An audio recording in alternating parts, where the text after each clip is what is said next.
Once a diagnosis has been made and we've got a good idea of what the condition is, then we can discuss the options that are available. Broadly speaking, they're in three groups. We can do what's called conservative management. That is, anti-inflammatory agents, painkillers, physiotherapy, sometimes chiropractic, osteopathy, whatever you name it. If it helps, then it might be a reasonable thing to do. A lot of times, conservative treatment will help to settle the problem down. If that doesn't work, then we need to look around for something else to put into the mix. And the next strata of treatments up is injection therapy. And typically this involves putting a needle into the neck or into the back and injecting local anaesthetic and cortisone under X-ray control. And when I do it, usually with some intravenous sedation. Having a needle put into your neck or into your back isn't the most pleasant thing in the world, and to have a little bit of intravenous sedation is a nice way of doing it. Sometimes injection therapy will help if we get a decent result for 6 months, 9 months or 12 months, then it might be a reasonable management plan to repeat that every 9 to 12 months. If it doesn't get off the ground, if it doesn't help the situation, then we have to search around for the next layer of treatments that are available. And that's when we start talking about surgery. There are a range of surgical options that are available. And they range from what, from the spinal surgeon's point of view, might be reasonably straightforward, simple type operations, right the whole way through to fairly complex operations. There really isn't any such thing as minor surgery when it comes to the spine.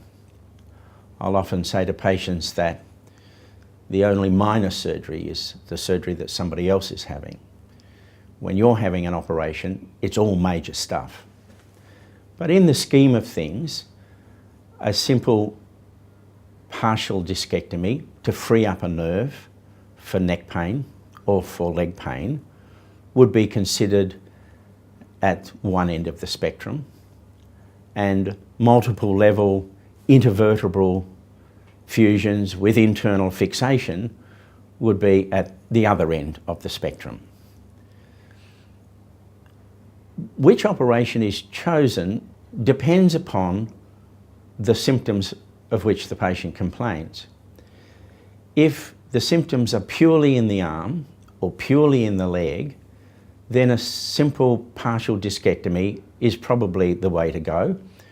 And this will give good relief of arm pain or good relief of leg pain without the need of any fusion operation, internal fixation, etc. If there is a large component of neck pain associated with the problem, or a large component of back pain associated with the problem, then surgery needs to address both the back pain and the leg pain, or the neck pain and the arm pain. And that's where fusion procedures come in, or disc replacement operations come in.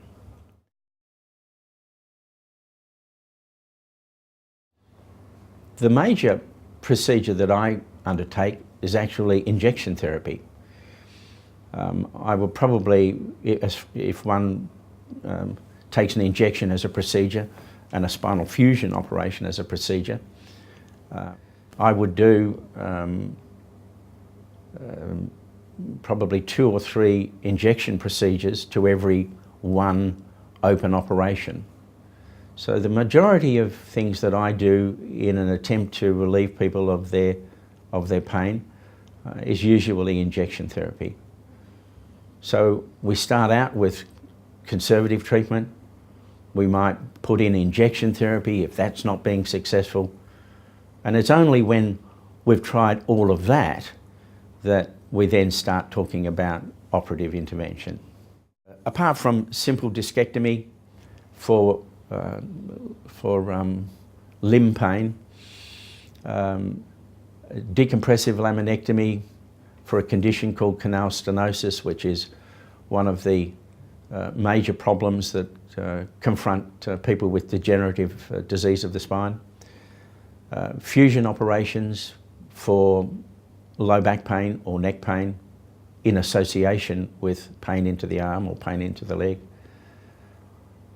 Disc replacement operations both in the neck and in the back.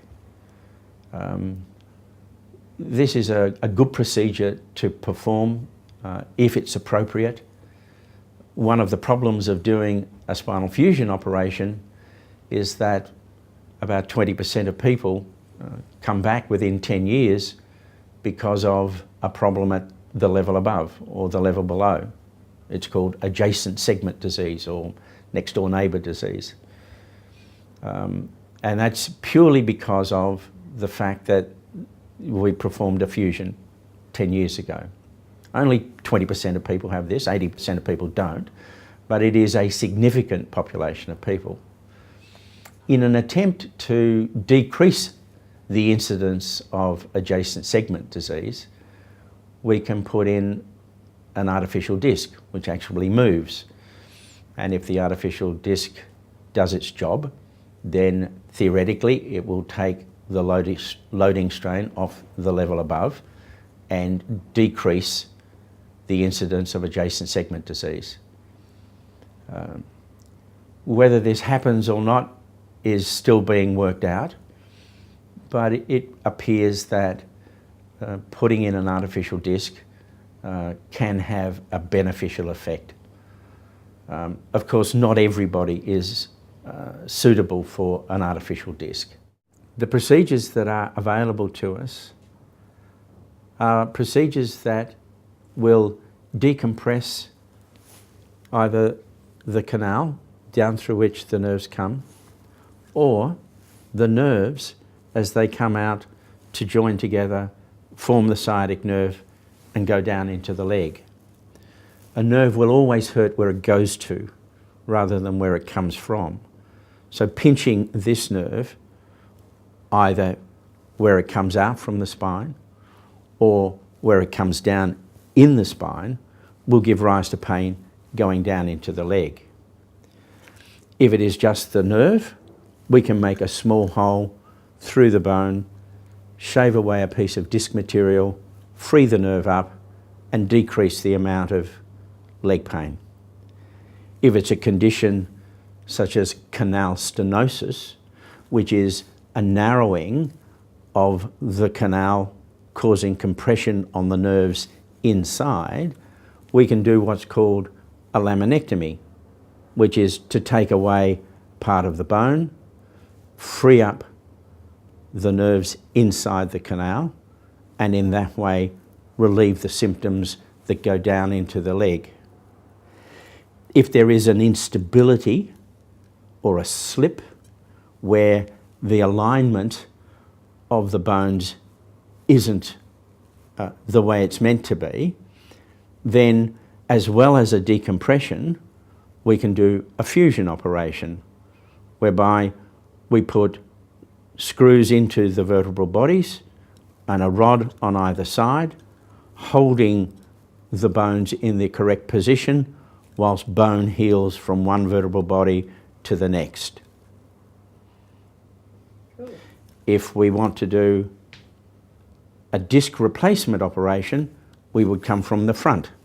We would lie the patient on the back, make an incision over the relevant vertebral body, dissect down to the front of the vertebral bodies, remove the disc and put an artificial disc in. That's called an anterior interbody disc replacement.